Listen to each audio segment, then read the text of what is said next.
Welcome to the Hidden Why podcast. This is episode 1020. This is my interview with Scott Dana, and we're talking about his book, Freedom Street. Enjoy. Scott, welcome to the Hidden Why podcast. Great to have you here today. Thanks for having me. I'm excited to talk with you today. We've got the cameras on, so we'll put this on the YouTube channel as well for people listening out there. If you ever want to check it out, the Hidden Why on YouTube. All the interviews and other bits and pieces go up there as well. Scott, Freedom Street. Tell us about Freedom Street. I think Freedom Street is awfully aligned with almost everything I've seen you do. Whether it's just identifying what freedom means to you. That's really the key component behind Freedom Street. Identifying what living a rich life means, identifying how you can live your legacy today, and really owning the future. What does that future look like? Once you've defined that, getting to Freedom Street is a lot easier. You have to develop that path, but it starts with some groundwork in the beginning, some foundational stuff. And it also happens to be the name of the company that I started 6 years ago. And it's just been a common theme in my life and something that I'm very, very grateful to be able to utilize. Freedom is something that's quite special. Do you think freedom is the most sort of motivational force behind things that you do, or is it the top pinnacle, or is there something else there? Is it just a step along the way? Yeah, I think finding out, so the hidden why, right? Finding out the hidden why behind what freedom means to any individual and connecting them to what that is what I've been doing for 20 years. So, freedom is a powerful word, but if not applied appropriately, it can be wasted. And so having to find that connection point is really, the driver for us in helping people identify what's so important to them. Yeah. So finding those values behind the individual, really. Is freedom saying that you've always had an association with? Like, is it saying that just came about through your career? Yeah, I think ultimately when you look at a level of freedom, anytime you're an entrepreneur, you're kind of free from normal restraints. Like, you're not afraid to take chances. Entrepreneurs tend to be people that are creative. They're interested in things that they love. They're passionate. They're driven. And so, I think I've always lived with a level of freedom, but financial freedom is something that also starts to open your eyes to a different level of freedom. And I think working in the realm of money and finances for so many years, some people get caught on the financial freedom so hard that they miss the very reason they're doing everything they're doing. And so it's just about, I talk in the book a couple times about, I've had the privilege to do a couple of eulogies for my grandparents. I've done all of my grandparents, all four of them. I did the eulogy. Yeah. And not once during those eulogies did I talk about their professional past. I talked about who they loved, how they loved, what they stood for, their values, their core beliefs, the things that drove them to make decisions. I described their parenting and their lives. And we might have mentioned parts of profession and parts of that, but it wasn't the driving force. And I think that's really, establishing that and balancing that out is such a key component to life that a lot of us maybe lose sight of. And I can't say that there haven't been times that I also have lost sight of that. Yeah. So you've got a company, what is it? Freedom Street Partners. Freedom Street Partners. Now you advise or coach, mentor financial advisors as well in that company. And is that your background as a financial advisor? I assume it would be. Yep. So for 20 years, at about 23 years old, I'm 43 now. At 23 years old, I went into the industry and started from scratch and built a business from zero, advising clients and helping people build their financial picture in an appropriate way. So over the years, I did a lot of mentorship, a lot of coaching, a lot of leadership, and started my own company about 6 years ago. And we've grown that to about throughout the States and 45 advisors. And so we definitely spend a lot of time still focused helping individual clients, but I particularly spend a lot of time coaching and consulting advisors and business owners in the industry or outside the industry, how to best get to that next chapter. So a lot of people get to that next chapter and they're just unprepared. And the next chapter could be what's most important next for you. It could be selling your business. But a lot of them, the impact is their business. And so it's our goal and objective to help them find other things to help be better prepared for that next chapter, maybe more emotionally prepared, not just mentally prepared. Okay. So tell us, starting out in financial advising when you're such a young age, 23, I mean, did you have all the riches and the financial advice to give then? Yeah, I think it's like anything else. I focused on what I could do well. And what I could do well was be an accountability partner, a coach. Yeah. I was drowning myself in learning and growing. And, like any profession, I would imagine, the best professional footballers in the world or soccer players or whatever it is, they all start young and they're babies in it. Right. So I was a baby in it. Yes. Yeah. But I definitely learned my role and surrounded myself with mentors and people that guided me. And I was able to make very good decisions and build a really great business over the last 20 years. And it started with being young and learning. And that growth mindset has guided me throughout my career. That's good, eh? What advice would you give to some young people out there? Because I know I'm in real estate myself and I get, I've been doing it for a while now, but I entered as a mature age as well. But I get a lot of young people coming in, they get the thrill out of this because they probably see all the money people can make and those agents that drive around in flash cars and, maybe they just want in on all that. But then they're starting out young and they have that lack of confidence and experience and wisdom there to really push them through and make it a success. And you've come from that place. What advice would you give one of those young people? Well, I think there's a couple of things that stand out. Number one is whatever you're doing today isn't necessarily what you'll be doing forever. So it is a lot of young people think that they're starting a career, and they are, but the career is going to go where it's supposed to go. Yeah. And so having some patience to let it mature is something I wish I could tell my 20-year-old self. It's important to learn the craft at the space you're in now. The second thing I would say is mentorship. If you're not learning from people that have been there and done it and grown in whatever industry you want to be great at, you're missing out on the greatest opportunities. And then the last thing I would say is, having the passion and work ethic to just go out there and do the best job you possibly can. Put in extra time, put in extra hours. Like if you really want something, most young people say they want something, but in order to get something of value, you must give up something in return. And a lot of times that's time, right? We have to dedicate time. And eventually you hope to have more quality time that's being spent and more. So if I'm in real estate, I want to be buying higher quality properties that are going to yield me more of a return, but I might not know what those properties are early in the game. That's a big picture. From a granular level, I would say save early. Spend less, simple things that can make really, really huge differences later in life. I mean, the very 10% of savings that I did from the time I was 23 of every dollar I earned, just making sure that before I did anything, it was a minimum of 10%. That simple rule, even when I had nothing, was so valuable, but it wasn't valuable for the first decade. It was valuable for the last decade.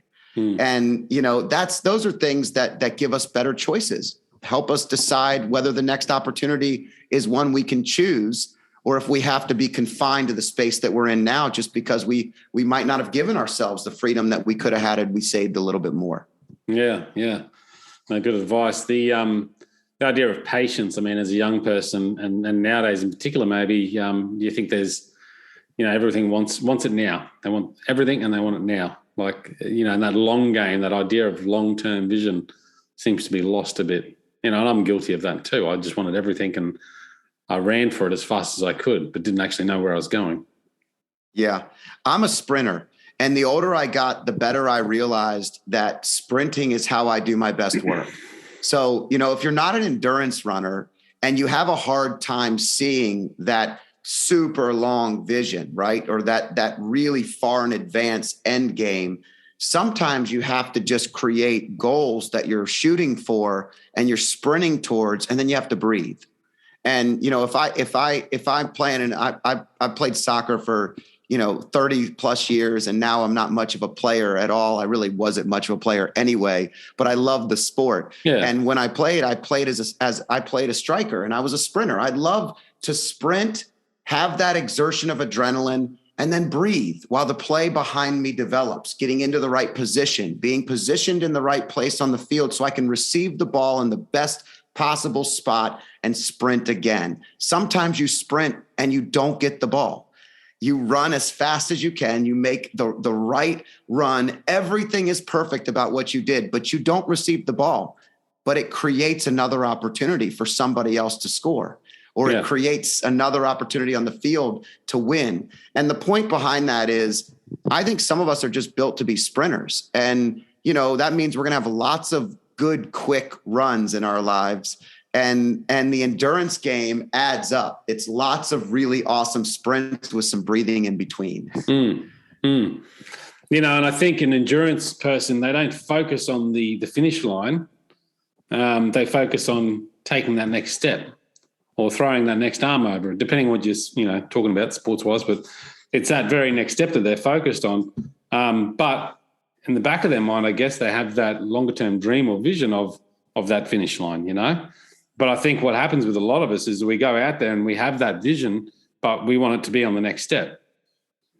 And so we're putting all this energy into that next step. It's the wrong step, when we just have to go, you know what, I've just got to, and I've been thinking about this a lot recently, because I think it's kind of painful, some of the stuff I do, but I just go, you know what, if I just do it, and I just focus on the next step, this 1 hour will pass, or this 2 hour call session will pass, or whatever it is, it'll just pass, but I'm still visioned for that end goal. And these little steps will get me there eventually. And I just have to have that patience, which is really hard for someone that's a sprinter and maybe no patience. Yeah, I can't say that I have much patience. I don't think my staff would tell you that I'm the most patient man in the world. My wife and my kids would not tell you I'm the most patient man in the world, but I work really darn hard at it. And I try to be aware of it. I don't focus too much on my blind spots. I'm aware of them. I'm growing in them, but I try to really focus on my strengths. And so when you have high energy and you go into a room, you bring everything you've got. When we start talking, you are the most important person in the world to me in this moment right now. And I'm going to give everything I have in this moment. And when I leave, I'm exhausted. I have to breathe.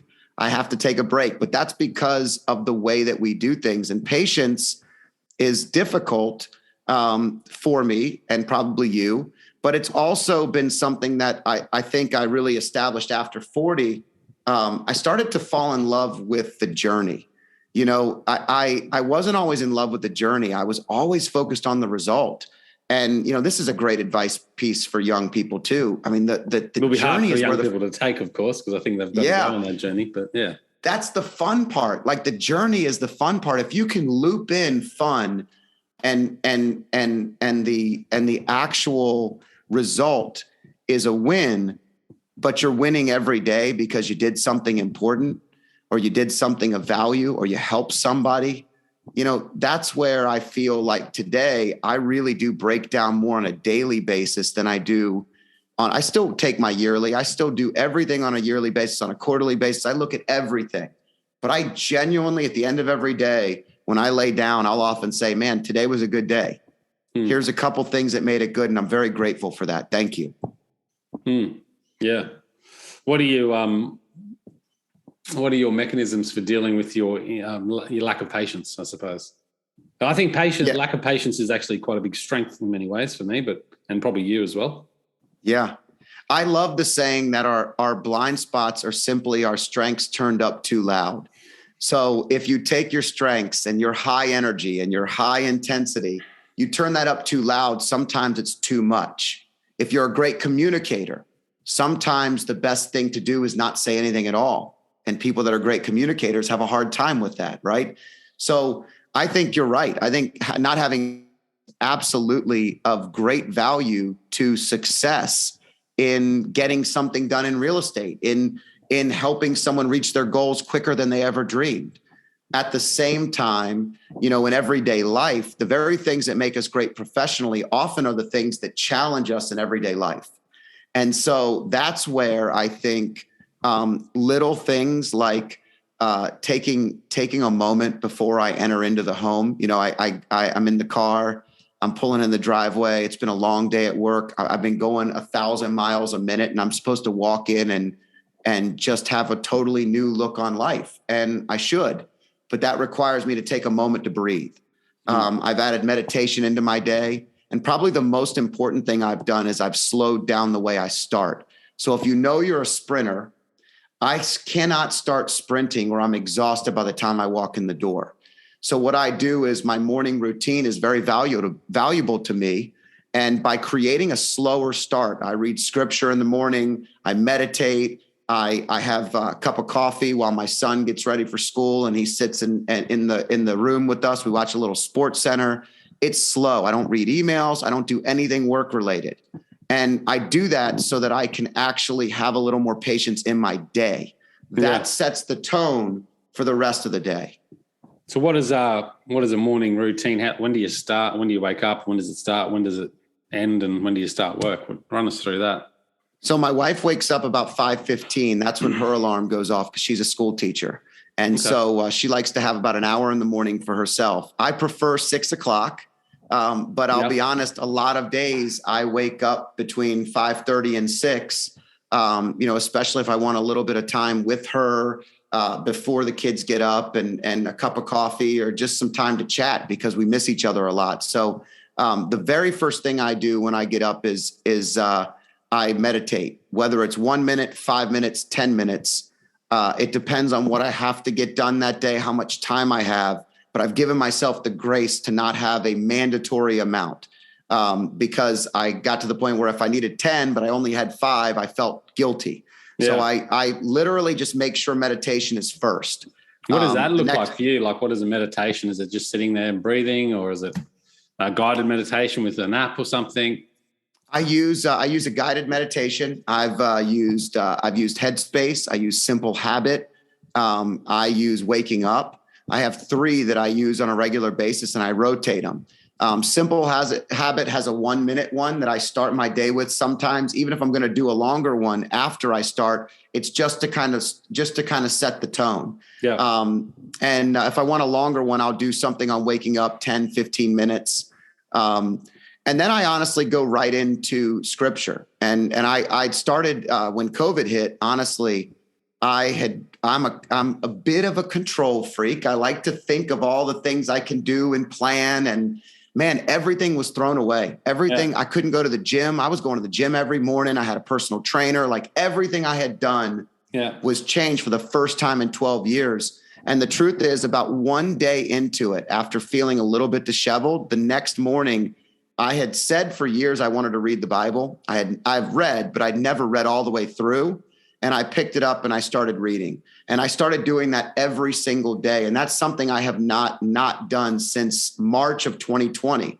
And so that makes you stop because there's leadership lessons, there's teachings, there's prayer. It's a moment where I've slowed down, and something that if you believe in something bigger than yourself, whatever that is for you, it helps you to redefine what's most important. And so that sets the tone for my day. And then I get a little stretch in because I am over 40 now and I want to make sure I'm moving right. So, and then I go downstairs and have a cup of coffee, and that's when the day starts. Okay. Yeah. Yeah. No, it's good to have that routine. It certainly helps me as well. And I think it's helped me in many ways control that lack of patience, which actually drives you as well. But look, going back to your career and your book, you're helping financial advisors, and you've written this book, Freedom Street. Now, from what I can gather in the quick review I've had of it, it's not about financial advice at all, really. It's about leaving a legacy more so, and about how to, enjoy the journey, I suppose, which is where you've sort of come to realize it's more about the journey than the result. Clarify if I'm wrong in that sense of the book, but what made you write this book? Yeah, it's really a culmination of several things. Number one is I was in dealing with financial advisors. I was finding that I was working with a lot of them towards the end of their career and the latter part of their career, and finding that everybody wanted to sell when I say everybody, I mean everyone I was talking to wanted to sell their business, move on to something else, or retire, or do all these things, but they just weren't ready. Yeah. And so there was a common theme. And then I thought back on all the 20 years. A financial advisor is a unique career because as a psychiatrist, you spend some time as a marriage counselor, you spend some time as a coach and consultant, you help their children when they're thinking about dropping out of college. You might be the last resort that the parents say, will you talk to Scott, at least have a couple of ideas? And I've had the ability over 20 years to have hundreds of conversations, thousands of conversations a year with people that are all in these stages. And here's what the book was about. The book is about finding freedom for you. It's about living a rich life, living a legacy, not leaving a legacy, right? Leaving a legacy is inevitable if you live it. But a lot of people wait until they want to get, the word they use is give back. I've done all these things, I've made all this money, and now I want to give back. But if you focused on doing that along the way, and you made that kind of an every year, every month, every day occurrence, the impact is immense. It's amazing when you are living your impact that it's not tied to your career. It's not tied to one thing. When it's only tied to one thing, it's dangerous and it's impossible to own your future. So while my experience comes from financial advising, while my experience comes from running a business, for 20 years, it's really come from studying, listening, helping people achieve their goals of all different levels of wealth, and really helping them find their own freedom. Because that's what a coach and consultant really does in life. That's what our objective is. And I think that's what the book was about. I have to use my experience. Yeah. And so I think a lot of people might be turned off in the original part because they think, in fact, I've done 15 of these podcasts, and it's funny. Some of them start talking about financial advising because they're like, I don't even know why this guy's on my show. Then we get to the point and we're like, oh, wow, this is way bigger than a career. This is way bigger than something that maybe is a profession. It's really about a model, a core value of life, and finding your own freedom and what that means to you and how we can dive deeper into that connection. Yeah, I guess you can't talk about financial advice unless you know what that needs to look like for that particular individual, their values and where they want to go. Because where I want to end up and where you want to end up, totally different. So you can't give advice that's generic in that sense. So you need to really delve in and find out the why of the person. Yeah, it's not about the money at all. This is the one of the biggest lessons in life is if you spend your life chasing money, you never catch it. Yeah. Zig Ziglar said that if you do three things, you'll be running from money. Number one is you got to help people. Number two is you have to turn a profit. So there's a disconnection, especially nowadays. People think that if we help people, you can't turn a profit. But if you could turn a profit and own a business and develop something that helps people and is profitable and then serves something bigger than yourself, whatever that is to you, you'll be running from money. And then your decisions will all be focused around the things that matter most. Because when you focus on the money, you miss life. When you focus on life, money is a byproduct. It can do things to develop our lives. It can give us more security and safety and provide opportunities and experiences, but it really cannot provide love. It cannot provide security. It cannot provide, not the things internal. And a lot of people have seen that lately in the last couple of years with what we've been dealing with. You have to go inside sometimes. So what's your bigger thing? Like, you've got this business model here that you're profiting from, you're helping other people using that. So that's your value exchange. Now, what are you focusing on? Like, what's your bigger thing? How are you having a bigger impact on leaving your legacy? I think I want to live this impact. And I think the point is that in this book, I took models of things that I've lived by. Whether it's figuring out that freedom had nothing to do with doing whatever I wanted It was all about discipline. These are all lessons I had to learn, and I just simply share what I did. My goal is this. I do a ton of videos. We're building out a new YouTube channel. We're really developing a way to reach people, whoever it is that needs to hear a little bit more of a positive message in a world that is a little too negative, a little too much. Yeah. And I think that experience, my goal and my why behind this is really to create an impact and to live this. Man, I get texts and emails and video messages and all kinds of stuff every day from so many random people that are not in my industry, that have nothing to do with me, that have everything to do with the message that we're putting out into the world.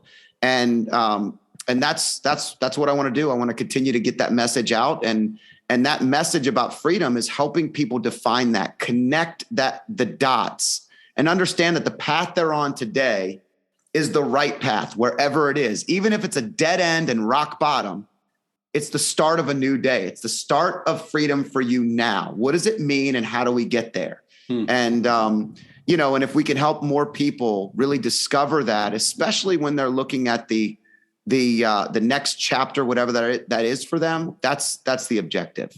Yeah. Yeah. Makes you feel good, huh? That's my goal, man. I love doing these. I'm very grateful to have the opportunity to share this message all across the world with people just like yourself who are bringing great conversations to many, many people, and having this type of conversation is powerful. Yeah. Just one person listening to this could change their life. And you never know when they need that. You never know when one person needs that. No. And I think there's so much you can take on every day, but again, you're right about that negative information that's constantly out there, the fear in the media. You probably don't listen to the news, neither do I. Switch that negative stuff off and take it out of my channel and try and draw in the positives. Now, there's probably so many podcasts you can listen to in a day, but just a little 5-minute clip here or a 20-minute clip there, of that positive message every day, that'll change what's up here and change your focus going forward. And you'll start to forget about all the shit that you don't have and that that you're hurting from, and you'll start focusing on all the stuff that you're grateful for, that you do have, Yeah. Yeah. When you love something, you can't, when you really love something and you're passionate about it, you're living in the present moment. Every time we separate from the present moment, we start to get into a place that can take us in a whole different direction. That could be positive. It could be negative. But your news media is all negative loop. I mean, I read, and I'll read something, and if I don't like the way the tone is, I'll go read another news channel's version of it so I can identify whether or not it's real or fake or false or uncomfortable. I want to learn. I'm not trying to be ignorant. Yeah. I mean, I think people kind of take it the different way, but news is meant to be gossip. Gossip is meant to be negative. And there's nothing positive about that. It does nothing but make our lives more dramatic than they need to be. Yeah, no, it takes you to the wrong place, which is, you got to surround yourself by that right message, whether it's news channels or people around you. You mentioned something before about the contradictions of freedom and what you thought freedom meant, and then you threw in the word discipline there. Tell us a little bit about that. Yeah, I think discipline is freedom. Aristotle said it. Jocko said it in his book. If you don't realize this, it takes us a long time. I mean, I came from a pretty disciplined family, and my dad was pretty strict. And I think that growing up, I thought, when I'm on my own, I'll do whatever I want. Right. And I made decisions early on that luckily were the right decisions. But in a business, for example, if you're reactive, you can't be responsive. If you're not disciplined in your day, you can't have patience. We just talked about patience a second ago. It's a simple blind spot for most people that are entrepreneurs and driven and high energy.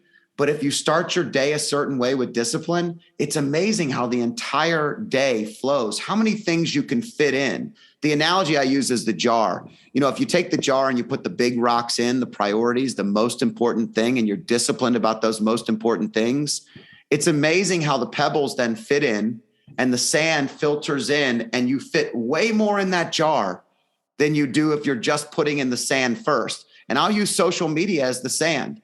There are so many people that say, I meant to get together with you last month. I just didn't have time. I meant to have dinner with my dad, but we couldn't find the time. And yet they're on Instagram for 2.5 hours a day, and they're tweeting 30 times a day. And I'm not saying that social media isn't great, but it's the sand. If dad's the most important person, then I gotta filter the sand out and put dad in there first. And I think that's what discipline is all about. It's about prioritizing what's most important, living that core value, and developing a strategy to be most successful for you. Yeah. And, that's where I've found freedom has been through disciplined approaches. Yeah. Yeah. No, I love it. Couldn't agree more.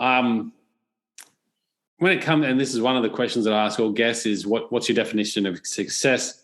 But I know in the blurb about the book, at least, you talk about living a rich life. And I guess when you're a financial advisor with that background and you're talking about rich, people probably immediately go to money, right? How do you define living a rich life, or what is rich? Well, in the book, I tell the story of my oldest son. My boys used to share a room, even though we had plenty of rooms for them to go in. I had them bunk bed when they were young, because I figured that at least they would love each other at night when they went to bed, even if they fought all day long, right? And it was a good theory, and it worked. And one night I was putting them to bed, and they both were kind of talking, and it was like, all right, guys, you got to go to bed. And as I'm shutting the door, my oldest son goes, "Hey, Dad, would you be rich if you didn't have us?" What a powerful question, right?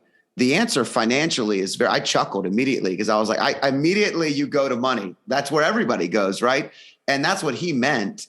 And I said, "Buddy, let me tell you something. I might have more money, but I can't tell you the emptiness I would feel knowing what I have today, how difficult it would be for me to even understand. Because let me tell you what rich is. Rich is investing in other people. Rich is having a family with people around you that matter. I have an instant legacy. If I fail, if I'm positive, if I succeed, my children will understand. They'll tell stories about me one day. I will live on, whether it's positive or negative. I'm pretty sure it'll be positive, but maybe it won't be." But I explained to my son that day, I said, living a rich life is way more than money. I don't need money to have a rich life. Now, money helps. It definitely helps us make better decisions. I don't mind flying places a little quicker than driving. I don't mind going to a better resort occasionally and being able to take my family with us. My mom, my dad, my siblings. There are definitely things money can do for you.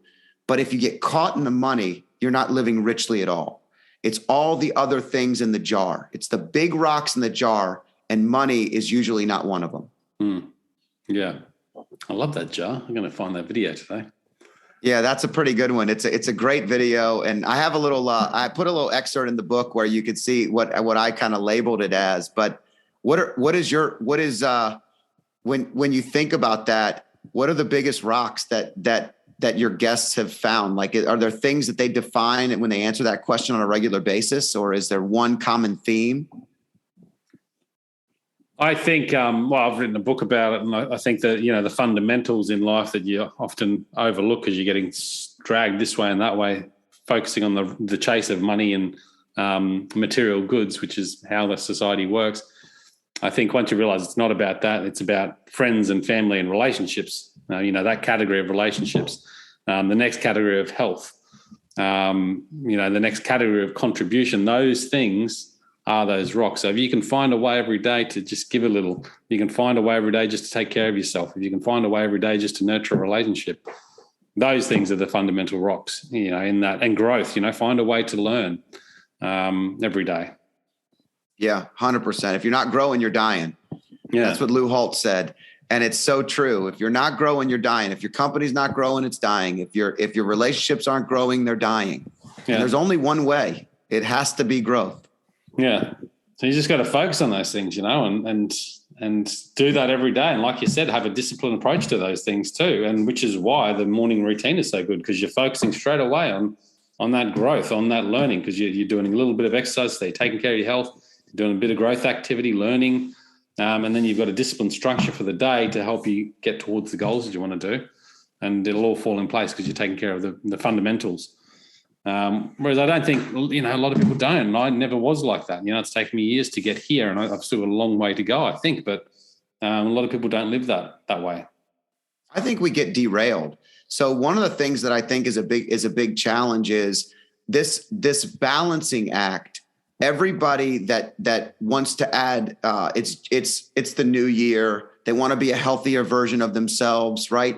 So the minute that they dedicate extreme amounts of time to health, something else may take a back seat.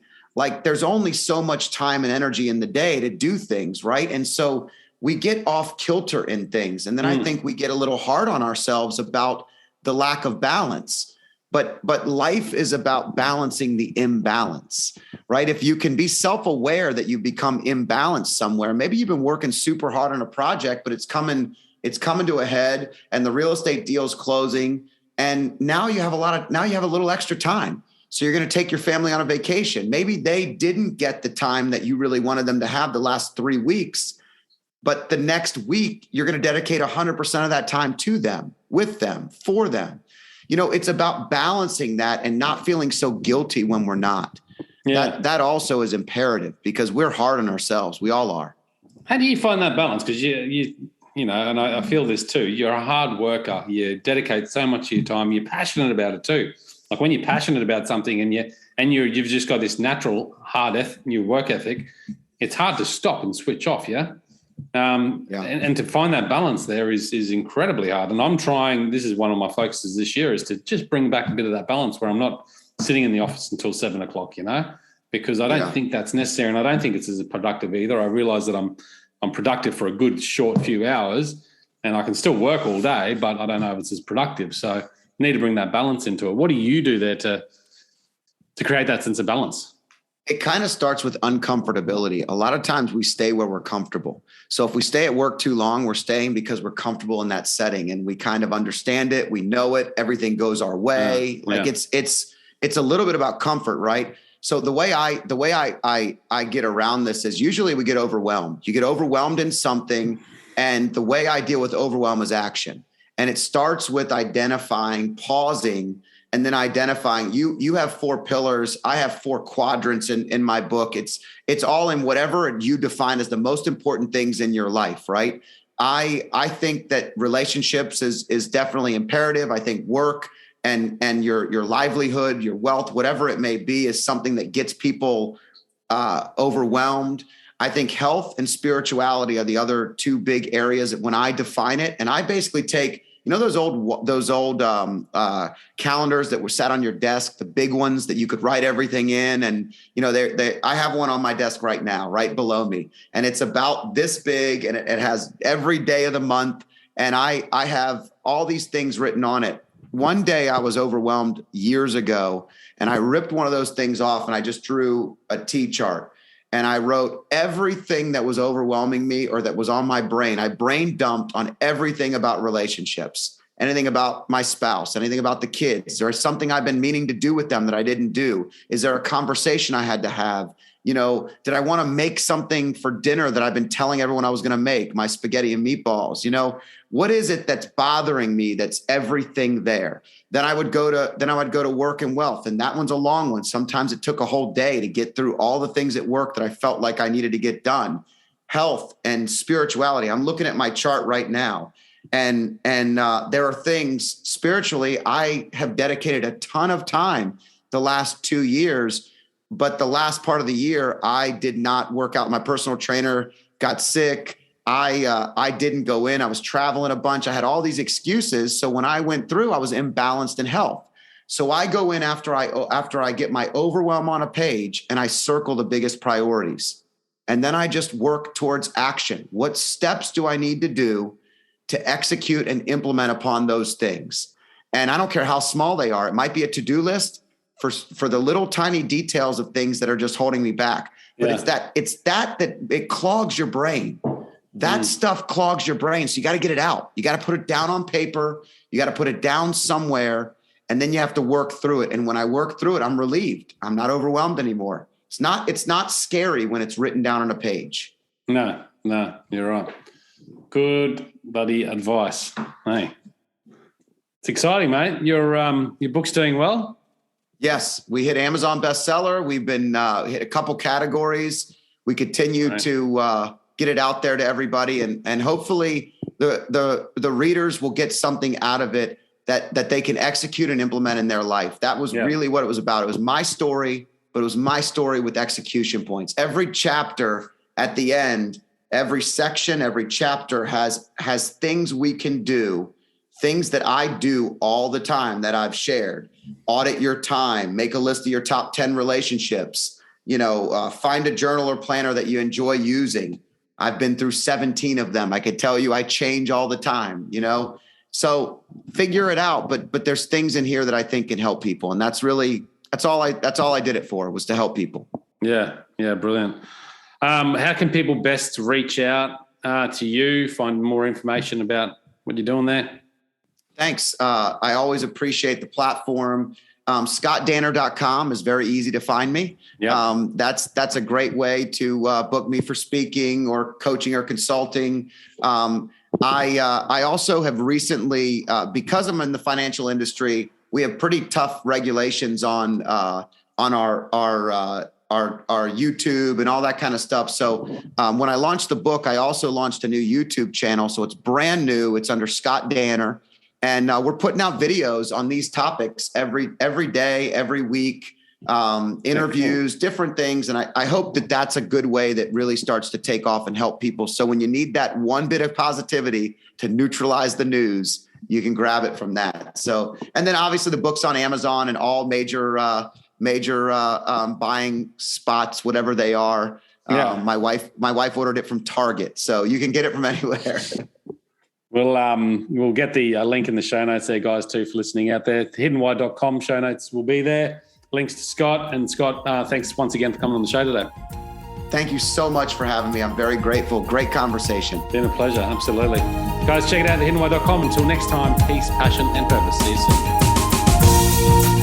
Thanks, guys, for listening to this episode. I hope you enjoyed what you heard. I hope you love what you're hearing. If you like this episode, guys, or any of the episodes that you're listening to here at The Hidden Why, please do me a favor by sharing it. You can share it with your families. You can share it with your loved ones. You can do that by using your favorite social media channels, using the icons on the platform that you're listening to The Hidden Why podcast.